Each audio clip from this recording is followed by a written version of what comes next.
Bonjour, alors c'est une vidéo, vous pouvez le constater, qui est un petit peu tournée à l'arrache avec mon téléphone. Elle est tournée depuis l'aéroport de Dublin. Voilà, pour le moment, on a notre avion là qui est encore reporté. Donc du coup, ça fait 2 3 jours d'ailleurs qu'on aurait dû partir. On a attendu heureusement chez des amis. Et puis voilà, du coup, d'où ma barbe un peu de bûcheron.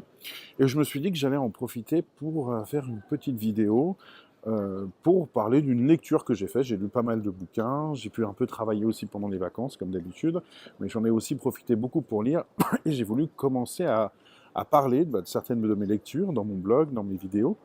Et je me suis dit que j'allais commencer par un livre pas facile à chroniquer, qui est le livre d'un adversaire politique, et c'est pas loin de le dire, qui est le livre de mémoire de Jean-Marie Le Pen, qui est sorti le 28 février dernier. Donc j'ai eu le temps, là, sous la neige, pendant qu'on était bloqué en alerte rouge, de pouvoir le lire et le finir. Donc c'est un ouvrage, bien évidemment, dont je ne partage pas grand-chose sur le plan des idées. C'est un ouvrage, notamment, les passages sur la réhabilitation de Vichy, c'est un petit peu problématique, enfin plus qu'un petit peu problématique, même si, bien évidemment, il a un point de vue d'une certaine génération qui pouvait penser également que c'était parfois un moindre mal d'avoir Pétain. Bon, ça, on connaît ensuite les conséquences absolument dramatiques que ça a eu pour beaucoup de Français et d'étrangers. En tout cas, voilà, donc ces fameuses fâcheuses tendances donc, à vouloir réhabiliter Vichy, et puis également tout un tas de propos sur l'avortement, sur les femmes à la maison, bon, qui sont bien évidemment absolument répugnants.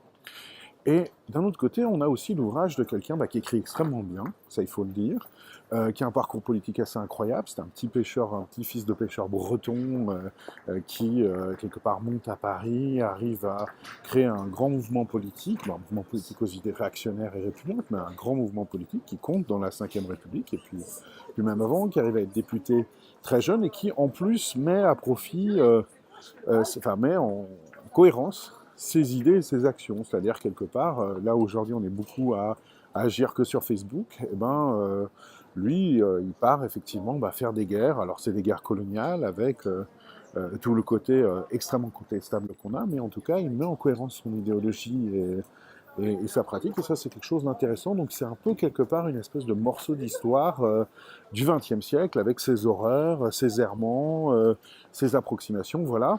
Donc c'est pas un ouvrage que je conseillerais de lire à des gens qui n'auraient pas de formation politique très forte, qui auraient même des sympathies, parce que c'est un outil de propagande quand même, mais quelque part que lorsqu'on a de la distance, lorsqu'on arrive à faire la part des choses, lorsqu'on arrive aussi bien sûr à comprendre ce qu'il y a derrière tout un tas de choses lorsqu'il justifie un certain nombre des opérations qu'il a fait dans sa vie, lorsqu'on a une bonne connaissance. C'est un ouvrage intéressant à lire à titre documentaire. D'ailleurs, il n'y a pas que moi qui le dis, il y a un certain nombre de journalistes qui l'ont dit. Donc voilà, donc des fois ça peut être aussi intéressant d'aller s'adresser, d'aller regarder un peu ce que disent l'adversaire pour mieux comprendre leur logique. Voilà, je vous remercie en espérant que mon avion va bientôt décoller.